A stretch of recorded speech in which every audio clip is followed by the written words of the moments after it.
আমি পদ্মজা, পর্ব ৪।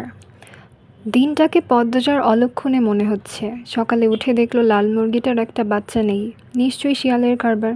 রাতে মুরগি খোপের দরজা লাগানো হয়নি, আর এখন আবিষ্কার করলো দেয়াল ঘড়িটার কাঁটা ঘুরছে না। ঘড়িটা রাজধানীর থেকে হানি খালামুনি দিয়েছিলেন। গ্রামে খুব কম লোকই হাতঘড়ি পরে। দেয়াল ঘড়ি হাতে গোনা ২-৩ জনের বাড়িতে আছে। পদ্মজা সূর্যের দিকে তাকিয়ে সময়ের আন্দাজ করার চেষ্টা করলো। পূর্ণা প্রেমা দুপুরে খেয়েই ঘুম দিয়েছে। পদ্মজা মায়ের রুমে উকি দিল। হেমলতা মনোযোগ দিয়ে সেলাই মেশিনে কাপড় সেলাই করছেন। আটপাড়ায় একমাত্র হেমলতাই সেলাই কাজ করেন। প্রতিটি ঘরে কারো না কারো পরনে তার সেলাই করা কাপড় আছেই। লুকিয়ে দেখছিস কেন, ঘরে আয়। হেমলতার কথায় পদ্মজা লজ্জা পেল। না আম্মা, কাজ আছে। পানি দিয়ে যা। হেমলতা জগ বাড়িয়ে দেন। পদ্মজা জগ হাতে নিয়ে বলল, আম্মা, সদকা কোন মুরগিটা দেব? হেমলতা গতকাল স্বপ্নে দেখেছেন বাড়িতে আগুন লেগেছে, তাই তিনি সদকা দিবেন বলে মনস্থির করেছেন। সকালেই পদ্মজাকে মনের কথা জানালেন। সাদা মোরগটা দিয়ে দিস। মুন্না কি আসছে? না, প্রতিদিন বিকেলবেলা তো পানি নিতে আসে, কিছুক্ষণ পরই আসবে। হেমলতা আর কথা বাড়ালেন না। পদ্মজা কলপাড় থেকে পানি নিয়ে আসে। আসরের আজানের সাথে সাথে মুন্না আসলো।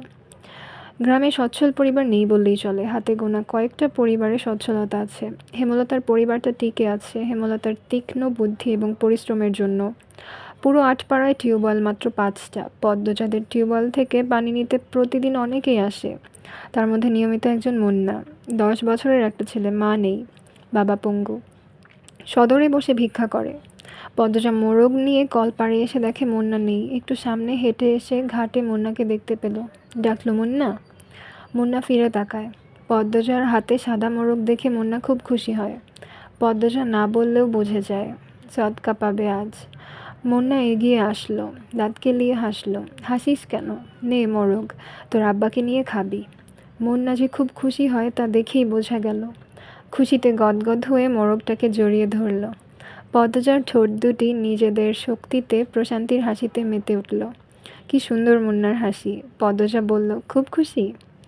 হ, দোয়া করবি আমরা যেন ভালো থাকি। করবাম আপা। আচার খাবি মুন্না? হ, খাইবাম। পদ্মজা আবার হাসলো। মুন্না পেটুক। খাওয়ার কথা শুনলেই চোখ চকচক করে ওঠে। পদ্মজা আচার নিয়ে আসে। মুন্নার সাথে বসে আরাম করে খায়। মুন্না একটু একটু করে খেতে খেতে বলল, আপা, তুমি খুব ভালা। তাই?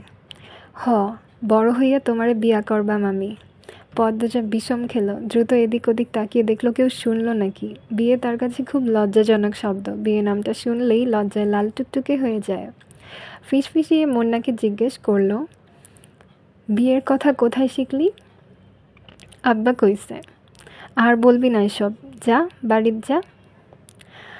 পদ্মজা তড়িঘড়ি করে বাড়ির ভেতর চলে যায়। রান্নাঘরে ঢুকে দেখলো হেমলতা রান্নার প্রস্তুতি নিচ্ছেন। সন্ধ্যার পর বিদ্যুৎ থাকে না, হারিকেন জ্বালিয়ে রান্না করতে হয়। প্রতিদিন ঘরে একটা হারিকেন আর রান্নাঘরে একটা হারিকেন জ্বালানো অনেক খরচের ব্যাপার। তাই তিনি বিকেলে রাতের রান্না সেরে ফেলেন। আম্মা, আমি রাঁধি? লাগবে না, সাহায্য কর শুধু। পদ্মজা চোখ ঘুরিয়ে দেখলো কি কাজ করা যায়। কোনো সাহায্যের প্রয়োজন নেই। হেমলতা নির্বিকার ভঙ্গিতে বললেন, লাউ নিয়ে আয়।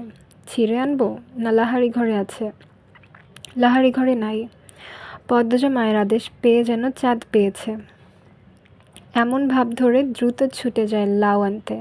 লাউ, বরবটি, ঢেঁড়স, কাঁকরোল, করলা, চিচিঙ্গা, পটল, ঝিঙা ইত্যাদি ইত্যাদি সব রকমের সবজির মেলা বাড়ির চারপাশ ঘিরে।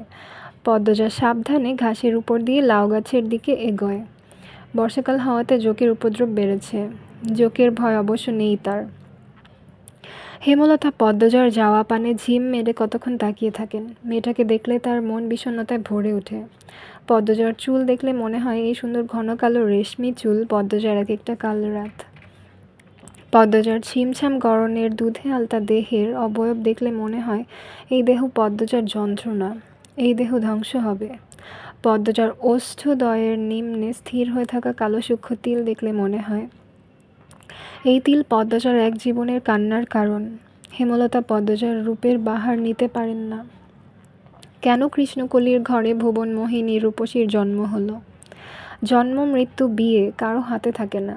যদি থাকতো, হেমলতা মোর্শেদকে বিয়ে করতেন না এবং পদ্মজার মতো রূপসীর জন্ম দিতেন না।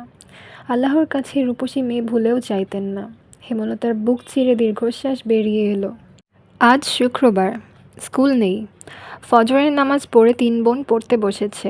প্রেমা নামাজ পড়তে চায় না, ঘুমাতে চায়। হেমলতার মারের ভয়ে নামাজ পড়ে। সে ঝিমুচ্ছে আর পড়ছে, তা দেখে পদ্মজা আর পূর্ণা ঠোঁট টিপে হাসছে। হেমলতা বিরক্ত হন। প্রেমার তো পড়া হচ্ছেই না, সেই সাথে পদ্মজা পূর্ণার মনোযোগ নষ্ট হচ্ছে। তিনি কর্কশ কণ্ঠে ধমকে উঠলেন, প্রেমা, ঘুমাচ্ছিস কেন? ঠিক হয়ে পড়। প্রেমা সচকিত হলো। চট করে চোখ খুলে ভয়ে তাড়াতাড়ি পড়া শুরু করলো। হেমলতা কিছুক্ষণ পর স্বাভাবিক গলায় বললেন, পড়তে হবে না, ঘরে গিয়ে ঘুমা। প্রেমা একটু অবাক হয়, পরেই খুশি হয়ে ছুটে যায় ঘরে। পূর্ণা মুখ ভার করে ফেলল। তারও তো পড়তে ইচ্ছে করছে না, কিন্তু মা কখনো তাকে ছাড় দেন না। হয়তো ছোটবেলা ছাড় দিতেন, মনে নেই। সে আবার খুব দ্রুত সব ভুলে যায়। ব্রেন ভালো প্রেমার, যা পড়ে মনে থাকে। পূর্ণা খুব দ্রুত ভুলে যায়।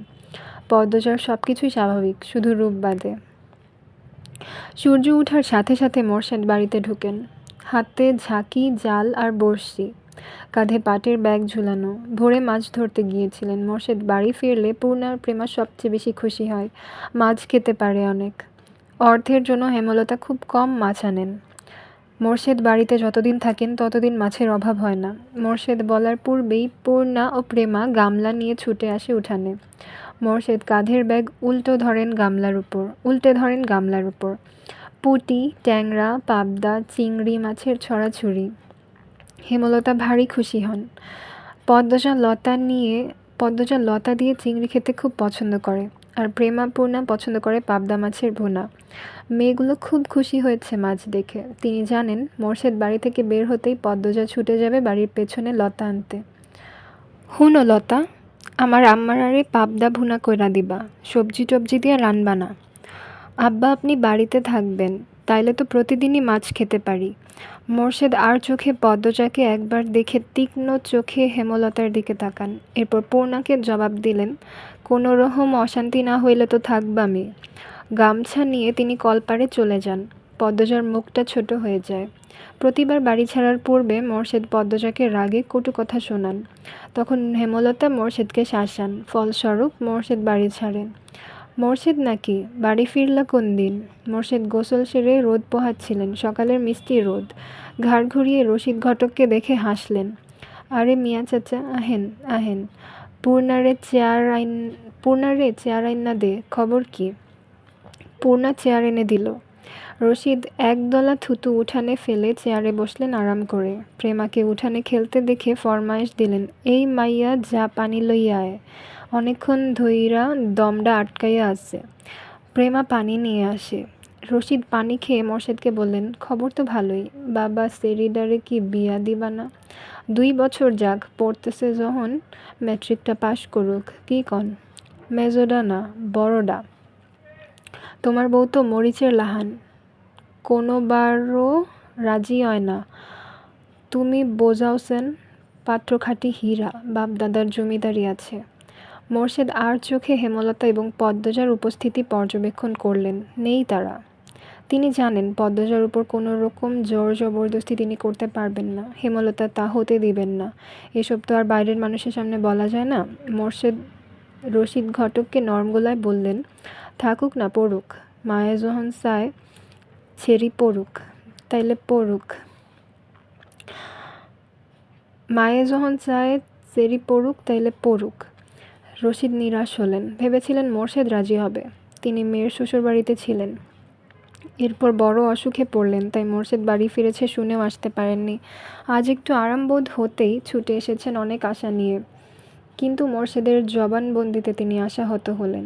কটমটে গলায় বললেন, যুবতী ঘরে রাহন বালা না, যখন বংশে কালি পড়ব তখন বুঝবা।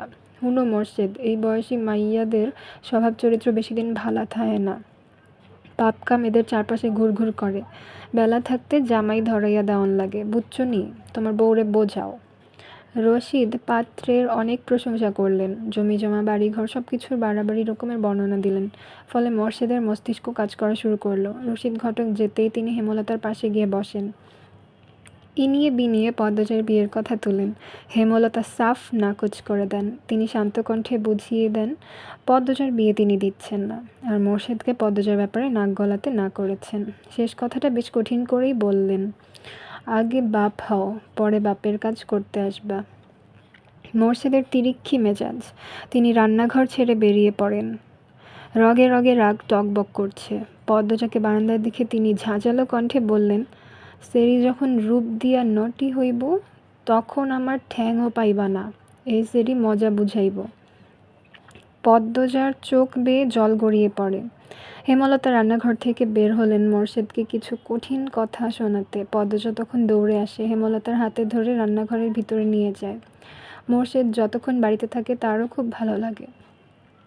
পূর্ণা প্রেমা কত খুশি হয়, বাড়িটা পরিপূর্ণ লাগে। সে চায় না তার বাবা ঝগড়া করে রাগ নিয়ে বাড়ি ছেড়ে চলে যাক। হেমলতা রাগে এক ঝটকায় মেয়ের হাত সরিয়ে দেন। তার সহ্য হয় না মোর্শেদকে। মানুষের কথা দ্বারা নিয়ন্ত্রিত হওয়া বদমেজাজি একজন মানুষ মোর্শেদ। ভালোটা কখনো বুঝে না, মানুষের কথায় নাচে। সারাক্ষণ মস্তিষ্কে একটা বাক্যেরই পূজা করে, মানুষ কি বলবে। মুষলধারে বৃষ্টি হচ্ছে। মাথার উপর বৃষ্টি নিয়ে মোর্শেদ বাড়ি ফিরেন। মুখ দেখে বোঝা গেল তিনি খুব খুশি। হেমলতাকে ডেকে বললেন, 1 মাসের লাইগ্গা ঘরটা ছাইরা লাহারি ঘরে উঠা পড়ো। কিসের দরকারের জন্য? শুটিং করার লাইগ্গা মাতব্বর বাড়ির যারা আইছে তারার বলি আমরার বাড়ি পছন্দ হইছে। বিরাট অঙ্কের টাকা দিব কইছে। আমিও কথা দিয়ে আইছি, কাইলি উঠতে কইয়া আইছি। হেমলতা বিরক্ত হতে গিয়েও পারলেন না। সত্যি অর্থের খুব দরকার। পদ্মজার সামনে মেট্রিক পরীক্ষা, কত খরচ। কলেজে পড়াতে ঢাকা পাঠাতে হবে। তিনি মোর্শেদকে বললেন, টাকার ব্যাপারটা নিয়ে আমার সাথে আলোচনা করতে বলবা, নয়তো জায়গা হবে না। আরে বললাম নে, এখন সব গুছাইয়া লাও। পূর্ণা আড়াল থেকে সবটা শুনেছে। 7 দিন হয়েছে লিখন শাহ আর চিত্রাদেবী এই গ্রামে এসেছে, অথচ সে দেখতে পারল না। হেমলতা যেতে অনুমতি দেননি।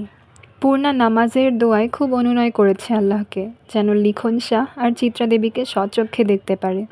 আর এখন শুনল তাদের বাড়িতেই নাকি আসছে ওরা। পূর্ণার মনে হচ্ছে সে খুশিতে মরে যাচ্ছে। এই মগা, আমাকে 1 কাপ চা দাও তো। মগা ঝড়ের গতিতে চা নিয়ে আসে। লিখন চিত্রার পাশের চেয়ারটায় বসলো। এরপর মগাকে বলল, দারুণ চা করো তো তুমি। মগা কাচুমাচু হয়ে হাসল। ভাবে বোঝা গেল প্রশংসা শুনে সে ভীষণ লজ্জা পেয়েছে। চিত্রা মগার ভাবভঙ্গি দেখে হেসে উঠল। চিত্রা হাসলে মগা মুগ্ধ হয়ে দেখে মাতব্বর বাড়ির কামলা সে। চিত্রনায়ক লিখন শাহ এবং চিত্রনায়িকা চিত্রাদেবীর সেবা করার দায়িত্ব মগাকে দেওয়া হয়েছে। মগা এতে ভীষণ খুশি। চিত্রার সুন্দর মুখশ্রীর সামনে সবসময় থাকতে পারবে ভেবে। চিত্রা বলল, তোমার ভাইয়ের নাম জানি কি বলেছিলে? 4 ফুট উচ্চতার মগা উৎসাহ নিয়ে জবাব দিল, মদন। চিত্রার হাসি পায়, অনেক কষ্টে চেপে রাখল। মগা মদন কারো নাম হয়? শুটিংয়ের মাঝে হুট করে আকাশ ভেঙে বৃষ্টি নামে, তাই আপাতত শুটিং স্থগিত আছে। সবাই বারান্দায় বসে বৃষ্টি দেখছে। হাতে সবার রং চা। ডিরেক্টর আবুল জাহেদ দারুণ খিচুড়ি রান্না করেন। বৃষ্টি দেখেই তিনি রান্নাঘরে ঢুকেছেন। আচ্ছা মগা, এই বাড়ির 2টা মেয়ে কোথায়? আসার পর একবার এসেছিল, এরপর তো আর এলো না। চিত্রা প্রশ্ন